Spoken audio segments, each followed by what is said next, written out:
Bienvenue pour un autre épisode du podcast Pivot. Mon nom est Jonathan Léveillé, président d'Open Mind Technologies.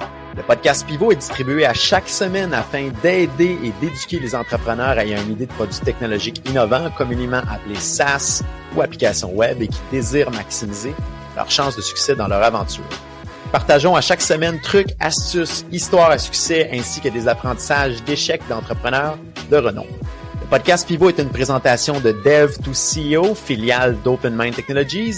Dev2CEO aide exclusivement les entrepreneurs ambitieux qui désirent développer leurs idées technologiques afin d'en faire un succès d'envergure.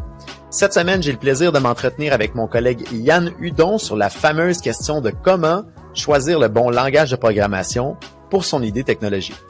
Il sera entre autres question des différentes générations de langage, des deux grandes catégories actives, les bonnes questions à se poser dans la sélection, la liste des langages les plus actifs aujourd'hui et également de quelques pièges à éviter. N'oubliez pas de vous abonner aux alertes de votre plateforme de balado préférée pour être notifié à chaque semaine des nouveaux épisodes. Sur ce, bonne écoute! Yann Hudon, bienvenue au podcast Pivot. Comment vas-tu, Yann, aujourd'hui? Ça va super bien, mon cher ami. Bien heureux d'être parmi vous aujourd'hui. On est bien heureux également aujourd'hui de te recevoir. On va discuter de comment choisir le langage de développement pour son idée technologique.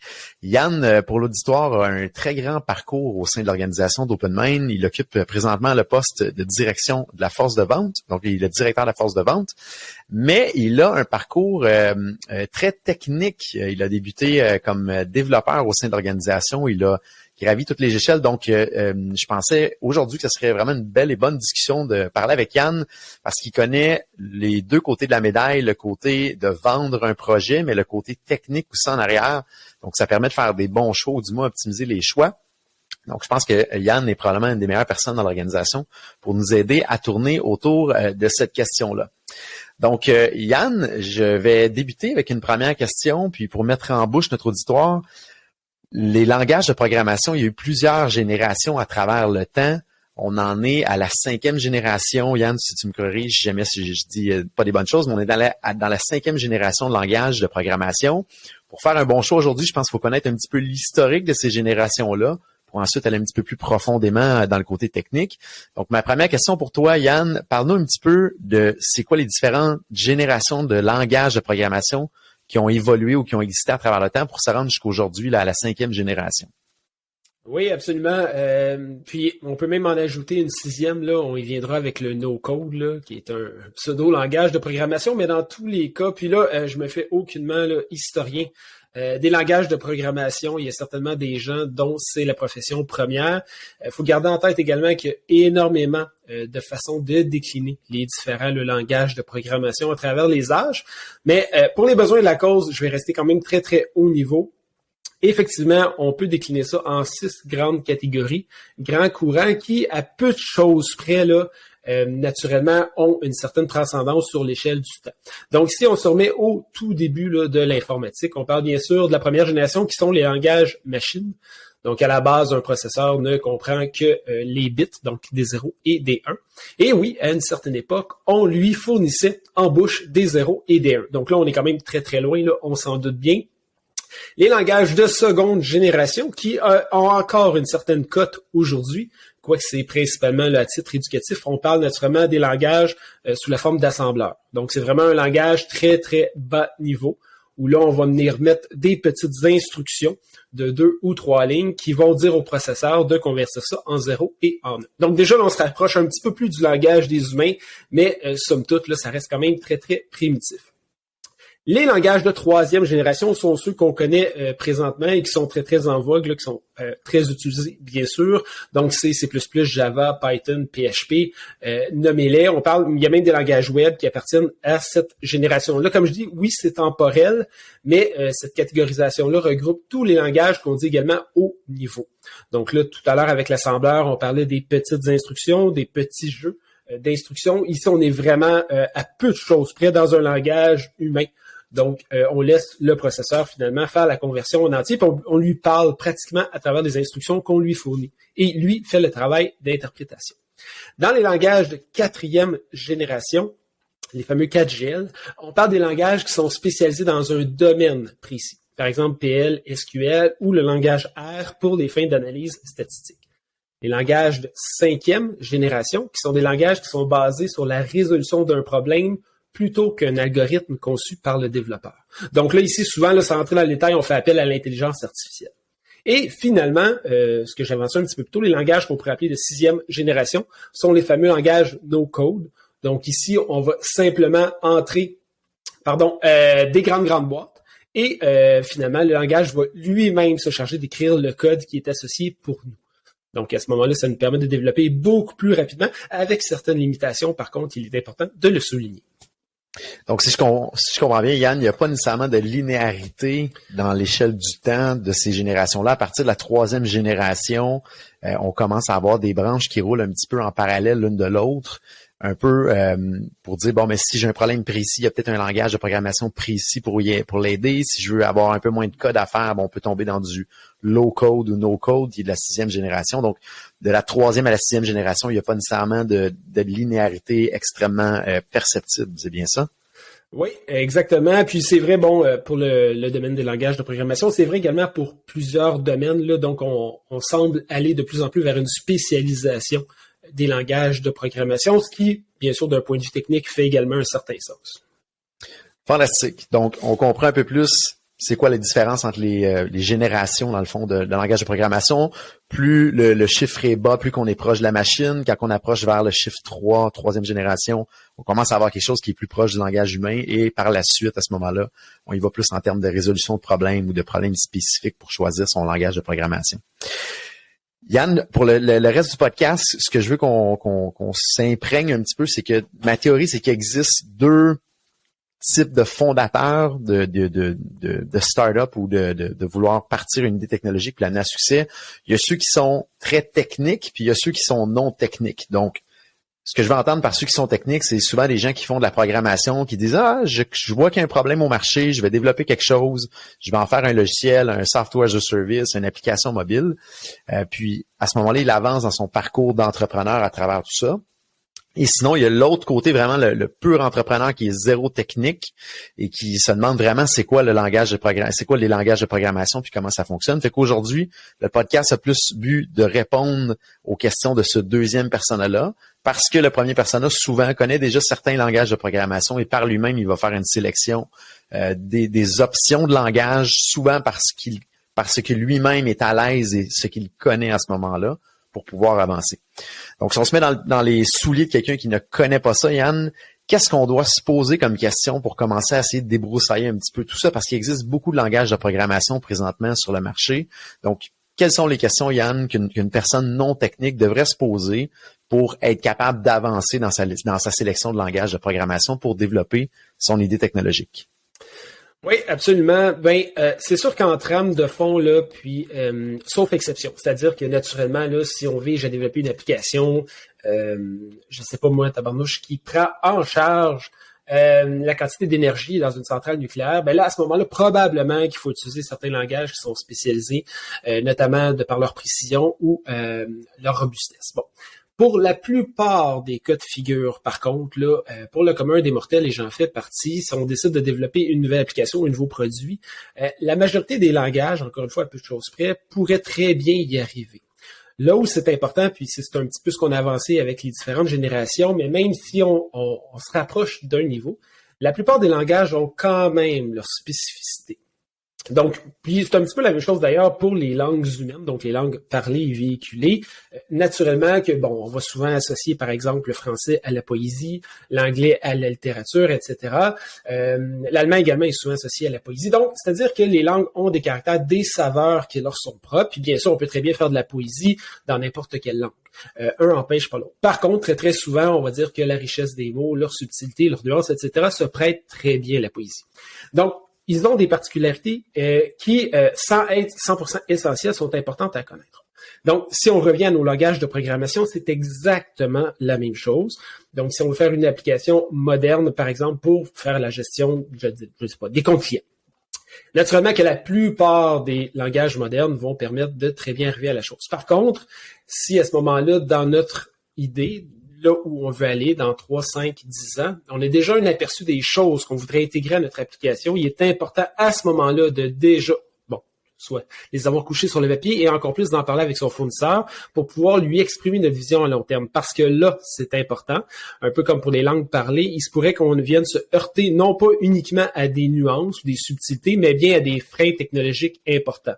Par exemple, si notre application doit, démarrer sur un ordinateur de bureau, un PC, puis dans un avenir très, très rapproché, pouvoir utiliser la 5G sur des appareils mobiles, à ce moment-là, définitivement qu'il y a des langages qui se prêtent beaucoup mieux que d'autres. Donc, pour récapituler, ce qui est important, c'est pas tant le langage qui est utilisé, ni même le projet en soi dans ses grandes lignes, mais plutôt dans ses détails. À savoir quel est l'objectif, qu'est-ce qu'on veut faire, qu'est-ce qu'on veut accomplir, et pas seulement à court terme, mais bien à moyen et long terme. De là, on va être capable, seul, ou bien sûr avec un appui technique à l'aide d'un consultant, déterminer le bon langage de programmation à utiliser pour éviter dans 3 ans de frapper un frein technologique et de devoir réécrire l'application en entier.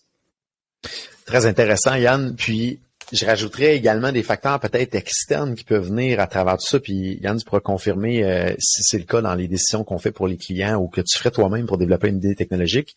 Il y a une question aussi de disponibilité, entre autres de la main-d'œuvre sur le marché. Si aujourd'hui on développe quelque chose au Québec ou on le développe en Inde, ça sera pas nécessairement le même bassin de développeurs disponibles selon ce que les écoles vont donner comme formation devant nous. Fait que ça donne rien de faire un choix d'une technologie où est-ce qu'il y a peu ou pas de main-d'œuvre, soit un langage qui est trop récent, qui a pas assez encore de gens qui ont été formés, ou si on prend quand même un langage qui est trop vieux dans le temps et qui a pratiquement plus de développeurs, ça va causer à ce moment-là un petit peu l'effet pénurie de main-d'œuvre qui va faire que le coût de développement risque d'être beaucoup plus élevé pour aller chercher la main-d'œuvre, pour programmer dans ce langage-là, mais surtout la maintenir à travers le temps.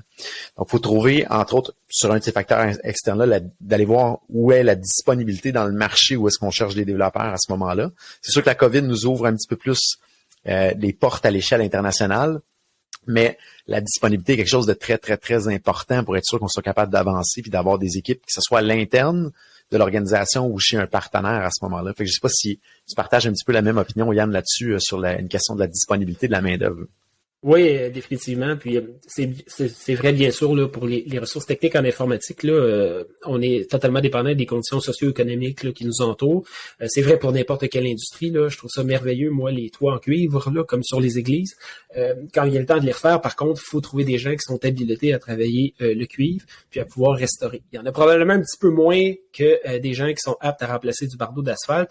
Donc, c'est exactement la même chose, peu importe le secteur d'activité dans lequel on évolue. L'informatique, bien sûr, il déroge pas, là. On est exactement avec les mêmes variables. Effectivement. Puis une autre variable qui est importante à prendre en compte, je pense, c'est un petit peu qui est derrière ce langage de programmation-là. Est-ce qu'il y a une grande société qui financièrement vient appuyer ce langage-là? Est-ce qu'il y a une grande communauté également qui se mobilise pour être capable de faire avancer ce langage-là puis qu'il y ait beaucoup d'entraide entre les gens? Donc, c'est différent d'un langage à l'autre. Yann, je pense, de qui back, excusez-moi la bonne expression en bon français, mais qui est derrière ces langages-là? Ça va être différent, dans le fond, d'un langage à l'autre. C'est bien ça? Oui, absolument. Puis si on prend par exemple certains langages, sans entrer dans le détail, là, mais spécialisés en front-end, donc en affichage, en gestion des interactions utilisateurs, là, si je prends React, qui est de la firme Facebook, maintenant Meta, sauf erreur, on a donc React qui affronte Angular, qui est poussé par Google, etc. Donc, c'est sûr que les grands de ce monde ont également leurs saveurs, leurs préférences, poussent et prêchent pour leur paroisse. Donc, à ce moment-là, il est important de bien se positionner dès le départ, afin d'effectivement ne pas se retrouver le bec à l'eau quelques années plus tard. Puis, tu sais, encore une fois, je vais refaire du pouce sur ce que je disais moi-même. Tout ça s'inscrit dans le cadre d'une vision à long terme. C'est sûr que si notre but, c'est de faire une application, la tester 6 mois, puis la mettre au rebut, généralement, ces questions-là sont plus ou moins stratégiques, là. Mais pour assurer la pérennité d'une application qui va se développer sur 3, 5, 10, puis qui va être utilisée peut-être même 15 ou 20 ans, naturellement avec diverses itérations, modifications, améliorations, mais à savoir que le cœur est toujours le même, là, je pense que c'est très, très important de se poser les bonnes questions dès le départ, notamment toutes celles qu'on a évoquées jusqu'ici. Vous avez une idée de produit techno à développer et vous vous demandez « suis-je prêt à le faire ?» Bonne nouvelle, dev2co.com rend à votre disposition un mini-questionnaire gratuit en ligne qui vous permettra de parfaire votre réflexion et surtout de valider à quel point vous êtes prêt ou non à démarrer le développement de votre idée technologique. Rendez-vous au dev2co.com/évaluation. DEV, le chiffre 2, CEO.com/EVALUATION. Sur ce, de retour à l'épisode en cours. Et à partir de là, on va commencer à donner des exemples de langage de programmation dans les prochaines minutes. Avant de faire ça, je veux juste qu'on explique un concept à l'auditoire. C'est quoi la différence, Yann, entre un langage pour du front-end ou du back-end? Dans le fond, qu'est-ce que du front-end? Qu'est-ce que du back-end? Pour qu'on puisse après ça rentrer un peu plus techniquement parlant dans les détails des langages de programmation. Oui, c'est un super bon point. En fait, toutes les applications, un peu de choses près encore une fois, là, bien sûr, je vulgarise là, pour des fins de simplicité, mais disons que la plupart des applications peuvent être scindées en deux. Donc, une première portion, qui gère, comme je l'ai dit un petit peu tout à l'heure, là, les interactions utilisateurs. Pensez par exemple à un navigateur web, là, qui est probablement le meilleur exemple qu'on peut avoir. Donc, qui gère les clics, les déroulements, la saisie de données, bien sûr, etc. Donc, la navigation a peu de choses près à travers l'application. Donc, ça, c'est la première portion. La deuxième portion de ce scindage-là, c'est ce qu'on va appeler le fameux back-end. C'est ce qu'on voit pas. Donc, si on allait voir une pièce de théâtre, là, c'est ce qui est derrière le rideau, et le front-end serait la pièce en elle-même. Donc, derrière le rideau, il y a plein de gens là, qui gèrent le décor, l'éclairage, le son, nommez-les, là, des costumiers. Bon. Donc, le back-end, c'est exactement ça. Bien sûr, si je reprends mon navigateur, lorsque vous allez sur un lien Internet, on saisit la donnée du front-end, on appuie sur aller accéder à la ressource Go. Et à ce moment-là, il y a 1 milliard d'opérations à peu près qui se trament avant que la page web s'affiche devant nos yeux. Donc, toutes ces opérations-là que nous, on n'a pas vues et qui ont quand même eu lieu sont du back-end. Donc, c'est tout ce qui se passe en coulisses qui permet d'obtenir le résultat souhaité et pour lequel l'utilisateur a peu ou souvent aucune vue, tout simplement parce que c'est aucunement pertinent pour lui. Donc, c'est généralement deux types de langages différents qui sont utilisés, un pour le front-end, un pour le back-end. Absolument. Donc, il y a de ça longtemps, ce qui trahit probablement mon âge, on utilisait un seul même langage pour les deux. Il y en avait plusieurs là, qui le faisaient, que ce soit PHP, Perl. Bon, il y a quand même eu plusieurs langages qui étaient portés vers le web à cette époque. Et très, très souvent, on n'utilisait qu'un seul langage pour faire les deux. Souvent aidé, encore une fois, sans entrer trop dans la technique, de quelques librairies qui sont simplement des morceaux de code pré-mâchés qu'on peut réutiliser pour accélérer le développement. Mais à la base, c'est le même langage qui gérait le front-end et le back-end. Là, comme on le disait un petit peu en début d'émission, on assiste à une spécialisation des langages. Donc là, on a trouvé, c'est-à-dire la communauté de développement, qu'il était beaucoup plus efficace, robuste, sécuritaire et aisé de tout simplement utiliser deux langages avec chacun leurs forces et leurs faiblesses, leurs particularités. Un langage, effectivement, pour le front-end et un langage pour le back-end. Et là, le défi, bien sûr, pour tout développeur en 2022, c'est de faire interagir efficacement et harmonieusement ces deux langages-là, parce qu'on se souvient que c'est pour la seule et même application. Et corrige-moi, Yann, si je me trompe, mais avant l'arrivée du web, la majorité des développements qui étaient faits, c'était des logiciels qui étaient pratiquement toujours installés sur son propre ordinateur. Souvent, ça allait être la même grosseur d'écran, ça allait être fixe. Un coup, le web est arrivé. Il y a eu un défi de portabilité qu'on appelle, qui est le même site web ou la même application web va être ouvert sur différents appareils. Ça peut être sur un téléphone mobile, sur un portable, ça peut être sur un grand écran à la maison. Et de là est née une certaine complexité à bien développer, programmer et structurer ce qu'on appelle la partie que l'utilisateur voit en avant, le côté front-end. Et c'est là qu'on a commencé à voir apparaître des langages vraiment spécialisés là-dedans pour, entre autres, répondre en partie à ce besoin-là de portabilité, si je ne m'abuse. C'est bien ça? Oui, absolument. Puis c'est un super bon point, là, sans vouloir simplifier les choses dans les années 70, 80, puis même début 90. Effectivement, parce qu'il y a toujours des tailles d'écran différentes, différents systèmes d'exploitation, une plus grande famille de processeurs que ce qu'on a aujourd'hui. Donc, chaque époque, là, comme je dis, je ne veux pas simplifier, avait ses enjeux, ses technicalités, ses complexités. Ce qui est vrai, par contre, c'est qu'après un certain temps, au début des années 90, on avait quand même bien réussi là, à homogénéiser tout ça, puis au final, à sortir la tête hors de l'eau avec le développement d'applications.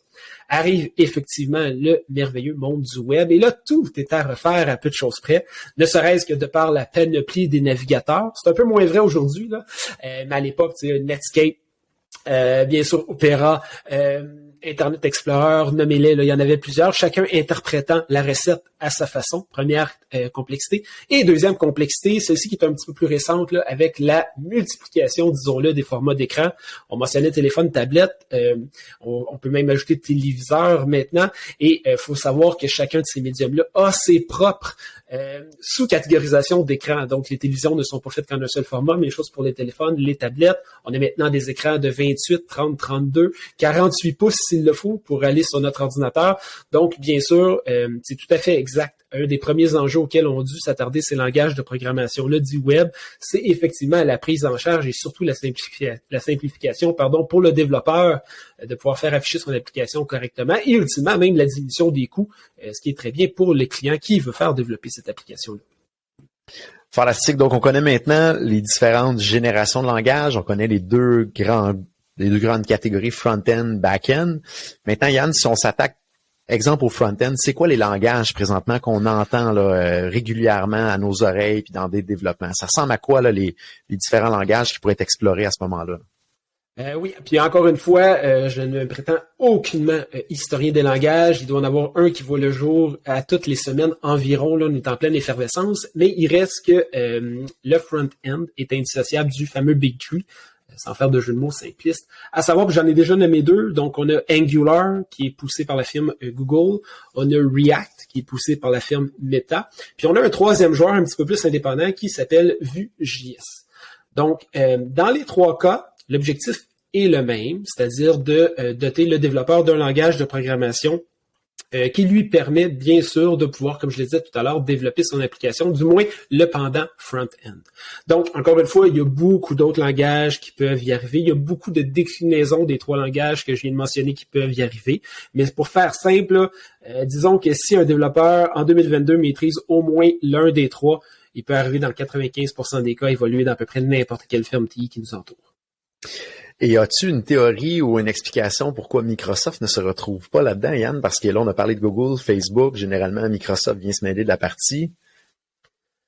C'est un très bon point. Puis à savoir, puis là, je suis pas le secret des dieux, là, j'ai aucune allégeance envers Microsoft ou autre, mais il reste qu'à un certain moment, il faut quand même choisir nos chantiers. Faut savoir que Microsoft pousse beaucoup le no-code présentement. Et également, ils sont bien implantés en business intelligence, donc l'intelligence d'affaires, son analyse et même à y intégrer l'intelligence artificielle. Donc, eux, ils semblent vraiment se diriger vers le no-code et le BI. À ce moment-là, c'est peut-être tout simplement un choix. Là, je pense qu'on peut pas tirer partout en espérant avoir les mêmes résultats. Fait que c'est peut-être simplement qu'un choix stratégique. Faut savoir également qu'on sait pas tout. Donc, peut-être que Microsoft travaille sur un autre langage de programmation qui a simplement pas encore vu le jour. Peut-être qu'il s'y intéresse. Donc, à voir. Mais c'est une bonne question.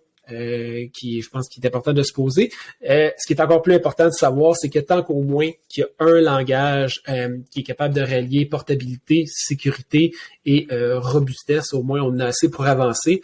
Naturellement, le reste après ça, c'est uniquement des alternatives qui, comme je le disais en tout début d'émission, selon certaines particularités de ce qu'on veut mener à bien, pourraient ou pas finalement être plus adaptées. Mais je pense qu'on est quand même bien en selle avec ce qu'on a présentement. Fantastique. Donc, on vient de couvrir le front-end. Maintenant, si on s'attaque au back-end, qu'est-ce qu'on entend présentement au marché, Yann, par rapport au langage de programmation? Oui, le back-end, le front-end évolue extrêmement rapidement. On en parlait tout à l'heure, là, que ce soit... en fait, il tente d'évoluer au même rythme que les tendances des utilisateurs. Fait que c'est un petit peu une course contre la montre, parce que naturellement, l'objectif du front-end, c'est de prendre en charge des interactions des gens. Fait que je vous dirais que ça bouge très, très rapidement. Donc, on recoupe finalement les quelques langages que j'ai évoqués. Du côté back-end, à ce moment-là, sans vouloir dire que c'est plus statique, mais comme c'est à l'insu de l'utilisateur plus souvent qu'autrement, il y a quand même beaucoup de langages, qui peuvent y arriver. Encore une fois, ici, il y en a certains qui se démarquent plus que d'autres, là, mais gardez en tête que la liste que je vais nommer ici n'est aucunement exclusive. On pourrait très bien utiliser un langage Perl, qui date de plusieurs décennies pour arriver à ce qu'on veut faire et à peu de choses près, on y arriverait très, très bien. Par contre, encore une fois, en 2022, ce qui est très, très en vogue, c'est principalement Node.js, Java. Puis quand je dis Node.js, là, encore une fois, sans trop être technique, on peut dire JavaScript. JS, c'est pour JavaScript. Donc, Node.js, JavaScript, on a PHP, Java et Ruby Donc, essentiellement, c'est les technologies qu'on voit énormément. Ça exclut pas le .NET, ça exclut pas, comme je le disais tout à l'heure, des technologies Python, Perl. Je veux pas faire l'apologie de tous les langages de programmation qui existent, mais encore une fois, en 2022, c'est principalement ce qu'on serait susceptible d'entendre dans une entrevue avec un développeur, disons. Fantastique. Et là vient la fameuse question, un client vient te voir, a une idée technologique, puis il dit, Yann, on développe ça en quoi? Ben, je vais passer exactement à la réflexion que je vous ai partagée un petit peu plus tôt. En fait, qu'est-ce qu'on cherche à faire aujourd'hui, dans 3 ans, dans 5 ans et dans 10 ans? On va débuter par cela et de là vont découler les choix technologiques ensuite, selon effectivement les conditions socio-économiques. Donc, on en parlait tout à l'heure. Là, moi, c'est sûr que si, pour que cette application-là puisse avoir un modèle d'affaires viable, elle doit avoir une spécificité qui appartient à un langage qui est partagé par seulement 5% des utilisateurs au Québec.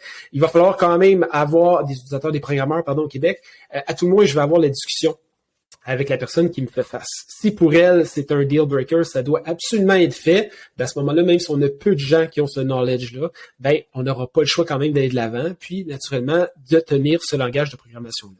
Fait que là, tout est une question, comme je le disais, ensuite, c'est un peu un travail de négociation, d'ouverture. L'important, c'est vraiment d'avoir une vision à moyen et long terme, et de là, on peut travailler ensemble pour déterminer les bonnes technologies. Naturellement, si ça devait être le cas pour OpenMind, donc si je rencontre quelqu'un à titre de représentant pour OpenMind, bien sûr que mon choix numéro 1, encore une fois, sauf des particularités qui seraient très, très spécifiques, ce serait de simplement utiliser le stack technologique, donc le langage front-end et back-end qu'on utilise nous chez OpenMind dans la plupart des cas, tout simplement parce que c'est un choix qui fait l'objet, premièrement, d'une révision périodique. Donc, on se pose des questions, bien sûr, à titre de fournisseur. Est-ce que le stack technologique qu'on a décidé il y a 12 mois est encore valable, est encore bon? Est-ce qu'il y a autre chose? Bon, etc. Et bien sûr, lorsqu'on l'a mis sur pied, lorsqu'on a fait ce choix-là, il y avait d'excellentes raisons. Donc, je parlais tantôt, là, sécurité, portabilité, robustesse, démocratisation également, là, combien de gens peuvent le prendre en main rapidement, etc. Donc, on s'est posé des questions au début, on s'en repose périodiquement, ce qui fait que ça justifie pour moi très, très bien l'usage de ce stack technologique-là, sauf encore une fois, là, bloquant majeur. Et c'est un bon point que tu apportes, Yann, dans la sélection de votre partenaire qui peut vous aider à choisir les langages. Il y a quelque chose qui est important d'aller vérifier là, chez ce partenaire-là, c'est comment le processus est fait pour regarder qu'est-ce qu'il y a de meilleur potentiellement sur le marché dans l'échelle de temps où on est aujourd'hui. Mais il faut que ce soit quelque chose de récurrent et c'est quelque chose chez OpenMind qu'on fait là, depuis plusieurs années, d'avoir mis en place un comité d'amélioration continue qui va aller voir au marché année après année, puis je dirais même pas juste une fois par année, là, de manière très régulière, de voir qu'est-ce qui se passe, puis comment ces différentes technologies-là, ces différents langages-là, ces différents frameworks-là se comportent selon les besoins de nos clients actuels et futurs, mais également de la main-d'œuvre disponible aussi, puis le coût de la main-d'œuvre, parce que ça peut varier également d'une année à l'autre. Donc, c'est important quand vous allez choisir votre partenaire technologique, assurez-vous que de bien challenger cet élément-là de comment le partenaire choisit les langages pour leurs clients. Est-ce que c'est juste, on a flippé un 25 cents, puis nos 3 premiers développeurs faisaient ça, fait qu'on a juste développé là-dessus pour les 5-10 dernières années, ou est-ce qu'il y a quelque chose qui fait qu'on s'améliore toujours à chaque année, qu'on fait les meilleurs choix possibles dans l'espace-temps dans lequel on est aujourd'hui, là? Oui, puis absolument. Puis tu sais, encore une fois, on parle d'informatique ici, là, bien sûr, mais c'est vrai pour tout. Là. Je pense que peu importe le fournisseur qu'on rencontre en vue d'une prestation de service, là, la première question à poser, puis le but ici, c'est pas de remettre, bien sûr, la crédibilité de la firme en question, c'est simplement de s'informer. Je pense que c'est important là, pour prendre des bonnes décisions. Donc, simplement de poser la question, qu'est-ce que vous allez utiliser comme technologie et pourquoi? À ce moment-là, pas besoin, là, probablement de parler exactement le même langage, mais on est capable d'analyser le non-verbal, on est capable de voir les hésitations, on est capable de voir si, en gros, ça fait du sens ce qu'on se fait dire. Puis si c'est pas le cas, je pense que c'est important de faire challenger à ce moment-là par l'avis d'un expert tiers ou simplement, bien sûr, de se tourner vers un autre fournisseur. L'important, c'est de ressortir de là convaincu. Et quelqu'un de convaincu saura être convaincant. Donc, si la personne qui nous fait face échoue déjà à cette question-là, toute simple, là, je pense qu'on a à ce moment-là de très, très bonnes raisons de commencer à s'inquiéter là, du choix du partenaire qu'on est en train de faire. Donc, première question à poser aux partenaires, c'est comment révisez-vous périodiquement les choix technologiques pour vos clients et futurs clients? La deuxième question, je pense qu'il serait important de poser aux partenaires, ou même si on le fait à l'intérieur de notre propre entreprise, c'est quoi la disponibilité des équipes actuelles et futures? Est-ce qu'on a 2 développeurs disponibles? Est-ce qu'on en a 10 qui sont bons là-dedans? Est-ce qu'on en a 100 chez le partenaire? Donc, c'est une bonne question à poser pour être certain qu'il y a de la disponibilité et de la vélocité potentielle en avant de nous là, directement. Là. Oui, absolument. Puis pas uniquement lorsqu'il viendra le temps de débuter le projet, mais lorsqu'il vient le temps d'en faire une reprise, pour plein de raisons, puis on se mettra pas la tête dans le sable, là, il y a un roulement dans à peu près toutes les, qui est naturel d'ailleurs dans toutes les entreprises du monde, là, technologiques ou non. Donc, qu'est-ce qui se passe à ce moment-là lorsqu'une équipe doit reprendre, par exemple, l'application qui est en développement? Toute entreprise TI qui se respecte doit déjà avoir mis en place des moyens, un plan, effectivement, de contingence. Donc, puis c'est pas ultra difficile à faire. On parle de rencontres matinales où l'information est partagée à d'autres équipes. On parle de ce qu'on appelle du peer review, donc d'avoir un tiers, un collègue qui vient effectivement examiner périodiquement ce qu'on fait pour s'assurer que ça tient la route puis s'imprégner de cette information-là. On parle de post-mortem qui sont partagés à travers toutes les équipes de développement. Donc, encore une fois, là, il s'agit ici d'être diligent. Ce qu'on veut surtout pas, c'est se retrouver avec un partenaire qui, lorsqu'il lui arrive un imprévu dans la vie, se retrouve, excusez l'expression, les culottes baissées et prise au dépourvu, parce qu'au final, c'est sûr que c'est nous, le client, qui allons devoir payer pour ce manque finalement de préparation-là. Très intéressant. On va mettre dans la description du podcast un lien vers le site statisticsandData.org qu'ils ont compilé dans les, je dirais à peu près 35 dernières années, là, l'évolution des différents langages de programmation pour voir leur part de marché. Ça vous donne une idée là, quel langage prend le dessus sur lequel à travers le temps. Si on regarde dans les derniers mois là, dans cette animation-là, si on y va de manière concrète, on aurait Python qui occuperait 25% des parts de marché, JavaScript 24% et toutes ces déclinaisons là, comme Yann parlait tantôt. On aurait Java à 22%, C# à 8%, PHP à 7% et après ça, tous les autres langages qui arriveraient après. Je mets une bémol là-dessus d'un site à l'autre. Vous allez voir, les statistiques sont différentes. Ça vous donne à peu près une tendance. Intéressant sur ce site-là qui est l'animation là, que vous voyez, entre autres à partir de l'arrivée d'Internet, comment il y a un grand chamboulement des langages de programmation et que là, il y a une grosse compétition qui arrive à travers tout ça. Donc, on vous met le lien dans la description si jamais vous voulez aller lire en arrière, il n'y a pas de problème. Vous allez voir, ça prend pas en compte, par contre, ce qu'on parlait des Big 3 du front-end de l'autre côté. Donc, encore là, il faut faire la part des choses. C'est juste une tendance qui va vous permettre d'être un peu plus visuel sur ce site web-là directement. Yann, avais-tu quelque chose à rajouter avant qu'on termine l'entrevue pour aujourd'hui? Non, de mon côté, ça fait le tour. Là, bien sûr, s'il devait y avoir des questions là, qui émergeraient de la part des auditeurs, je reste bien sûr disponible pour pouvoir y répondre. Je terminerai encore simplement à tenter d'enfoncer le clou là, que je pousse depuis le tout début. Ce qui est important souvent dans la vie, c'est pas tant les outils que l'objectif. Les outils découlent de l'objectif et c'est pas l'inverse. Donc, effectivement, encore une fois, si vous êtes en discuter avec un fournisseur de votre projet et que la discussion tourne avant tout autour de la technologie, sans même qu'on ait discuté là, de baliser le projet adéquatement, à ce moment-là, encore une fois, là, il y a lieu de se poser certaines questions. On devrait la première rencontre, en fait, devrait exclusivement être dédiée, là, plus souvent qu'autrement, au balisage du projet, son descriptif. En fait, qu'est-ce qu'on cherche à atteindre, avant même de commencer une réflexion là, technologique, à savoir qu'est-ce qu'on veut utiliser pour y arriver. Donc, faut pas mettre la charrue devant les bœufs, et c'est vrai en agriculture comme en technologie. Donc, et voilà. Donc, comme je vous dis, je suis un vieux disque qui tourne, mais force est d'admettre qu'encore en 2022, c'est pas le cas. C'est pas de tous, c'est pas dans toutes les bouches là, ce discours-là. Puis je pense que c'est important de le maintenir parce qu'au final, les pires erreurs techno surviennent très très souvent dès les toutes premières phases et non pas à la fin. Donc et voilà. Fait que si la fondation est solide, ben le toit va rester en place pendant une trentaine d'années. Puis c'est ce qu'on veut au final avec une bonne application. Encore une fois, de très sages paroles, Yann. Merci beaucoup d'avoir été avec nous aujourd'hui puis d'avoir partagé un peu ton expérience et ta vue du marché, entre autres du Québec ici. Merci beaucoup, Yann. On aura la chance de se reparler pour d'autres sujets croustillants dans les prochaines semaines. Merci à tous de nous avoir écoutés et je vous dis à bientôt, à la semaine prochaine. Merci beaucoup. Au revoir tous et toutes. Merci à tous d'avoir été des nôtres cette semaine. Si cet épisode de podcast vous a plu, on vous invite à le partager sur les médias sociaux et à vous abonner pour recevoir les alertes des nouveaux épisodes sur votre plateforme de balado préférée. Je vous invite également à continuer la discussion avec nous sur LinkedIn. Mon nom est Jonathan Léveillé, président d'Open Mind Technologies. N'hésitez pas également à nous soumettre vos idées de sujets et idées d'invités. Sur ce, je vous dis à la semaine prochaine.